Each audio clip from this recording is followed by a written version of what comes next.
homesteaders, gardeners, and cooks. My name is Jennifer. Welcome to Miles Away Farm. Thanks for joining me in my kitchen. Today we are making one of the easiest and probably one of the first things that most home canners learn to make, which is applesauce. I am making this applesauce with Williams Pride apples. This is a small little apple tree that I planted here, probably 10 years ago.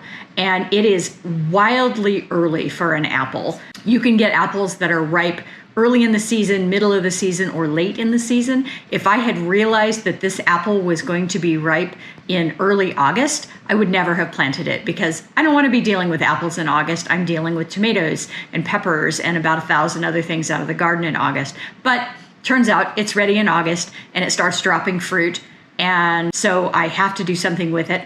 I don't eat a ton of applesauce. I don't have small children. It's not really a go-to canned product for us. We do eat a little bit of it, but we use it in baked goods and we use it in things like oatmeal. And so I always like having a few jars on hand for that purpose. And so I'm going to show you how to make applesauce in a very simple way.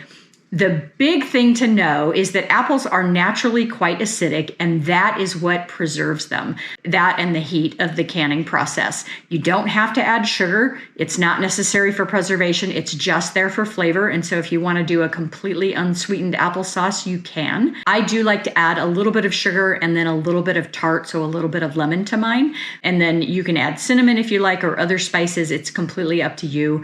They are so acidic naturally that you can play around with the recipe and still have it be perfectly fine. So you don't have to follow a exact measurement recipe for this kind of thing. You can make it your own and still have it come out perfect. Let's get started. So these apples are a little bit scratch and dent. We have a terrible time with apple maggots, and so there's always some damage. And I don't spray these trees just because they bloom so early that I would have to spray them, over and over and over and over again before I actually got fruit. And I'm not a huge fan of that. I'll spray cherries because I only have to spray once or twice, but having to spray apples over and over is a drag, even if I'm using organic sprays. So I'm just cutting away the bad bits here. And I'm doing this on video mostly to show you that there's a lot that's salvageable here. And so don't feel like because there's a bug hole in it that you do anything with that fruit. Here's an example at the end of one that didn't have any holes in it. These apples aren't really big, and so the seed cavity tends to grow into the main part of the fruit. And so I'm always having to cut out that little bit of kind of popcorn hole bit of seed cavity in there in order to get it off of the plant. I don't want that in my applesauce because those don't really dissolve. They're really a delicious little apple. One of my rules for growing apples on my farm is they have to taste good out of hand. I want them to be good for some other things, for sauce, for juice, for drying, but they have to taste good to eat fresh as well.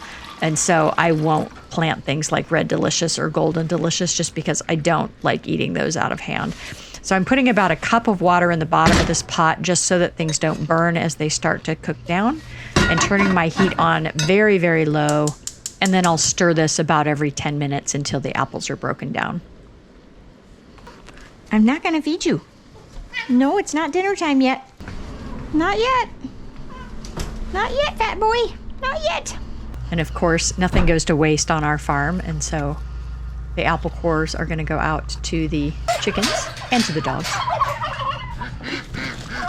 So this is after probably 45 minutes or so, and different apples cook down at different speeds. And so some apples will just almost immediately fall apart as soon as you heat them, and others are really firm for up to an hour. And so it just depends on the type of apple. And that's part of what determines whether an apple is good for sauce versus other things. This is a food mill, and I have a medium-sized strainer in there, and I'm just loading this up and straining that cooked apple through there. And what I'm hoping to do is filter out the skins without having to have peeled all of the skins. This is towards the end, and I ended up having to switch over to a bowl because my measuring container that I had that in the bottom of it was sitting in the pulp. So I needed to do 2 containers here. And this is a little tedious, but it works really well. My one complaint about this is that the handle sits over the area where you put the fruit, and it would be really nice if you could load it without it being in the way.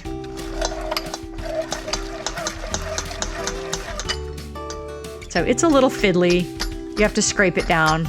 These apples were not particularly juicy as well, and so they're a little bit drier, so they're taking a little bit more work to get to go through this thing.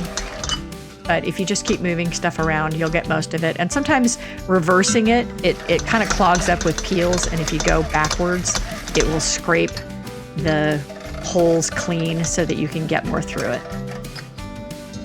I did decide after I got everything through this that a lot of the skins had gone through. They broke up a lot more than I was expecting. And so I went through this a second time with a smaller strainer.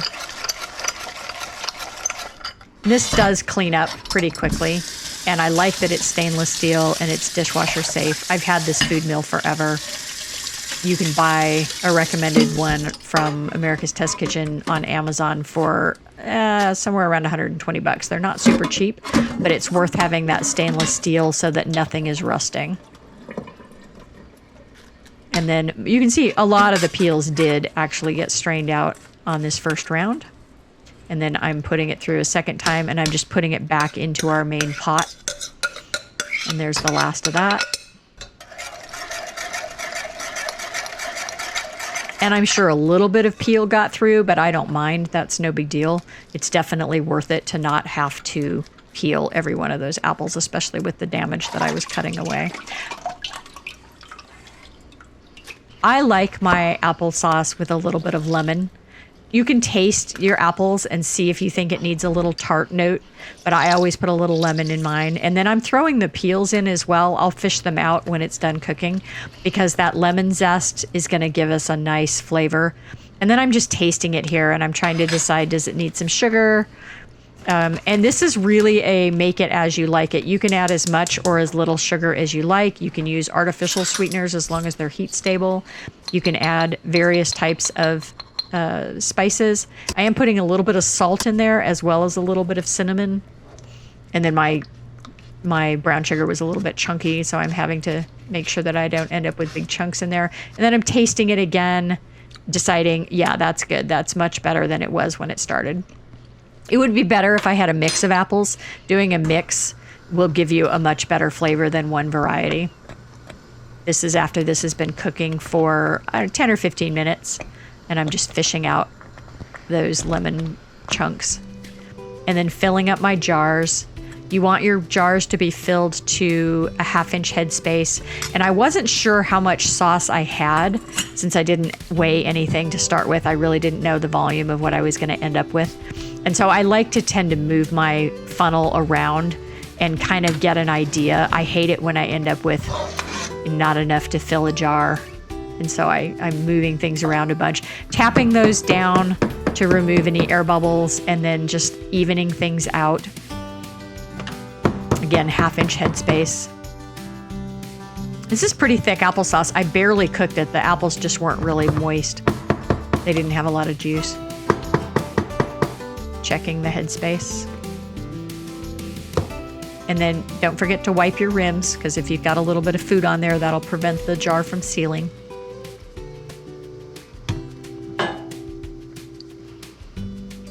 And then cap and finger tight on the lids. You don't have to pre-warm the lids. You don't have to sanitize the lids. As long as you're cooking for more than 10 minutes, it's fine. And finger tight means just to where you start to feel it to grab. So you don't want to really crank down on those. And then everything goes into the canner. And I'm doing a mix of sizes because sometimes I really just want a cup of applesauce for a recipe. And it's really nice to have something that's in a smaller jar so that I don't have a pint that I need to figure out what to do with the other half. And this is also because it's getting towards the end of canning season and all of my jars are full. And so I'm short on jars. So I'm a little bit of everything in here. And then it turned out I had room for one more jar and I had enough in the pot that I thought I could get one more jar, and so it turned out that I could. And so this is a nice 8-ounce jar. And I had just enough to finish it off, which was really, I love it when it works out evenly like that.